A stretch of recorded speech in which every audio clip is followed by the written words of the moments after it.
ये सुनकर मेरा सौतेला बाप बहुत खुश हुआ।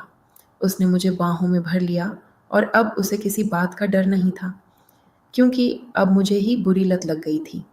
मैं खुद ही अपने पापा से चिपक गई। मैंने फिरोजी रंग का सलवार सूट पहन रखा था। मुझे बुरी लत लग चुकी थी, वरना कोई शरीफ लड़की अपने बाप से करवाने के लिए उनके कमरे में नहीं जाती। कुछ साल पहले मेरे पापा की कैंसर से मौत हो गई थी, इसलिए मेरी माँ को दोबारा शादी करनी पड़ गई। मेरी माँ बहुत सुंदर औरत थी। उसका कद 5 फुट 4 इंच का था, बहुत दूध जितनी गोरी थी। जो आदमी मेरी माँ से शादी करने जा रहा था, उसकी औरत खत्म हो गई थी। वो भी अकेला था और माँ भी अकेली थी। दोनों में बात हो गई और फिर शादी हो गई। जिस आदमी से शादी हुई, उसकी चाल चलन मुझे ठीक नहीं लग रही थी। वह मुझे अलग भाव से देख रहा था। सुहाग रात के दिन मुझे उनके कमरे से मेरी माँ की चीखें सुनाई दे रही थीं। इसलिए उस रात मुझे नींद नहीं आई, क्योंकि मेरे अंदर उत्तेजना हो रही थी। मैं किसी तरह सुबह सुबह सो गई। तब मेरी उम्र 18 साल की थी। मैं बालिग हो चुकी थी। शुरू के साल भर मेरे सौतेले बाप ने मुझे बहुत प्यार दिया।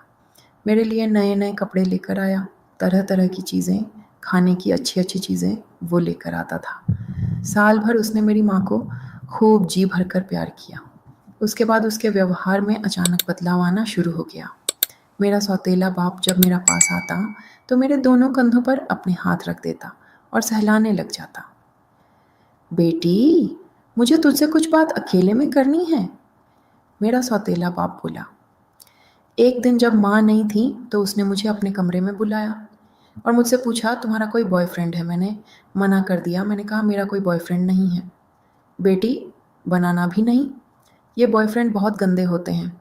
मासूम लड़कियों को अपने जाल में फंसा लेते हैं और यूज़ करके भाग जाते हैं। कुछ बॉयफ्रेंड तो शादी का झांसा देकर मासूम लड़कियों से नाजायज़ संबंध बना लेते हैं। मेरे सौतेले बाप ने मुझे समझाया। उस दिन से मैं पापा को अपना बड़ा अच्छा दोस्त मानने लगी। एक दिन जब मेरी माँ घर पर नहीं थी, मेरे सौतेले पापा और मैं टीवी देख रहे थे, तभी उसमें एक रोमांटिक सीन आ गया। वह कुछ ब्लू फिल्म की तरह थी। पापा ने मुझे सेक्स शिक्षा देना शुरू किया। निवेदिता बेटी, देखो अच्छी लगी ये पिक्चर? मेरे सौतेले बाप ने पूछा। धत्त! पापा, क्या कोई पापा अपनी बेटी से ये पूछता है? मैं कहा।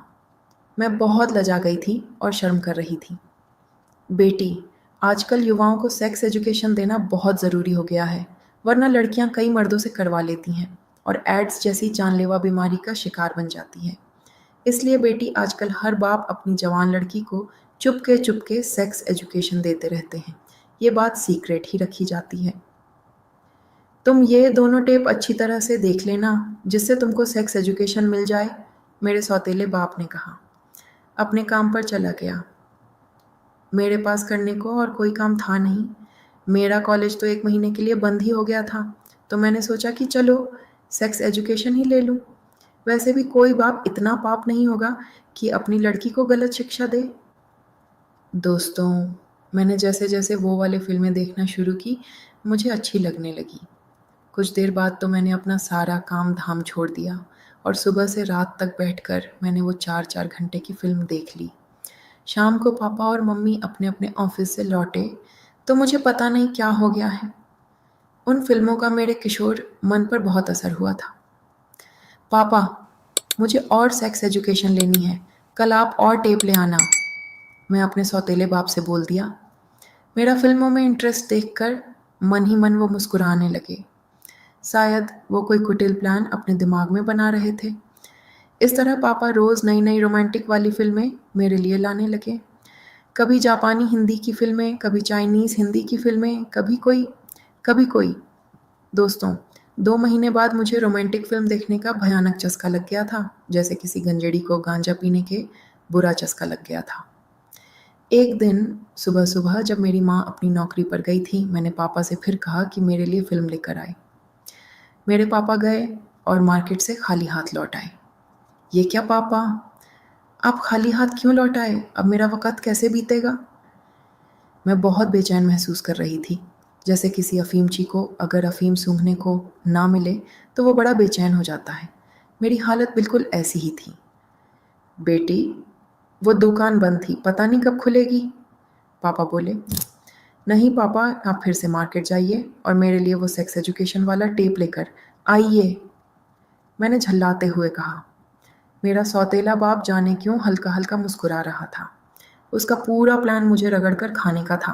अपनी हवस को पूरी करने के लिए उसने मुझे सेक्स एजुकेशन का झांसा दिया था। उसका असली मकसद मुझे रगड़ना था। मैं 2 महीनों ने रोज़ नई नई फिल्में देखने लगी थी और मैं बैंगन और मूली का यूज़ करना भी सीख गई थी। अब मैं यौन शिक्षा के बारे में सब कुछ जान गई थी। मेरी झल्लाहट देखकर मेरा सौतेला बाप बहुत खुश हो रहा था। बेटी, आज दुकान तो बंद है, तुम रोज़ रोज़ नई नई फिल्में देखकर एजुकेशन लेती तो? बेटी, अगर तुम चाहो तो मैं तुमको रियल मज़ा दे सकता हूँ, किसी को पता नहीं चलेगा। देखने से ज़्यादा करने में मज़ा आता है बेटी, ज़रा सोचो सोचो। मेरा कपटी बाप बोला। हाँ पापा, ये मस्त आइडिया है। रोज़ मैं एजुकेशन लेती हूँ पर कभी नहीं करती। पापा, आज आप मेरे साथ करो और मुझे रियल एजुकेशन दो। बेटी, तुम्हारा मतलब मैं तुमको एजुकेशन दूँ? मेरे कुटिल सौतेले बाप ने पूछा। वो अच्छी तरह से जान गया था कि उसने मुझे कोई एजुकेशन नहीं दी थी। उसका कुटिल मकसद मुझे लत लगवा कर जी भर कर करना था। मैं मासूम कली थी, उसकी चाल समझ ना पाई।